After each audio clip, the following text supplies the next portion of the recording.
बिस्मिल्लाहिर्रहमानिर्रहीम। ख्याल टीवी के मोअज़्ज़ज़ ख़वातीन हज़रात, अस्सलाम वालेकुम वरहमतुल्लाहि वबरकातुहू।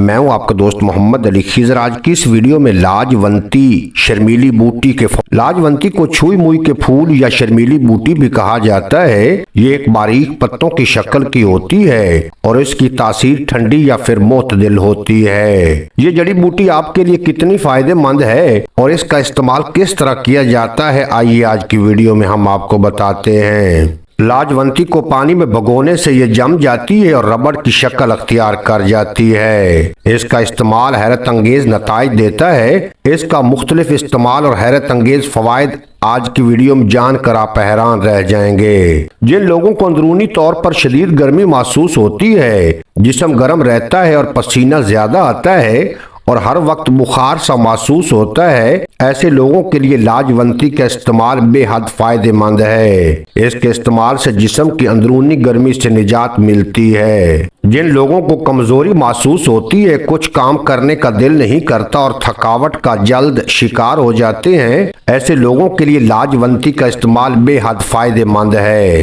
ये जिस्म में थकावट को दूर करके जिस्म को फुर्तीला और चुस्त बनाती है। लाजवंती या शर्मीली बूटी का एक बेहतरीन फायदा ये भी है कि ये जिस्म से हर किस्म के दर्द को दूर करती है। इसके इस्तेमाल से पट्ठों का दर्द दूर होता है, जिस्मानी कमजोरी दूर होती है। इसका इस्तेमाल दांतों के लिए मुफीद है। इसका इस्तेमाल मर्द और औरतों के पोशीदा मसाइल को दूर करने के लिए बेहतरीन है। खवातीन में लिकोरिया के मसले को दूर करती है और मर्दों के मसाइल के लिए भी इसका इस्तेमाल बेहतरीन है। इसको आप बराह रास्त इस्तेमाल नहीं कर सकते, ये मुंह में चिपक जाती है। 50 ग्राम सिंघाड़े का पाउडर और 50 ग्राम लाजवंती को मिलाकर आप इसे आधा चाय का चम्मच सुबह और आधा चाय का चम्मच शाम दूध या पानी के साथ इस्तेमाल कर सकते हैं। लाजवंती को ज़ियाबितस और हाई ब्लड प्रेशर के मरीज भी इस्तेमाल कर सकते हैं।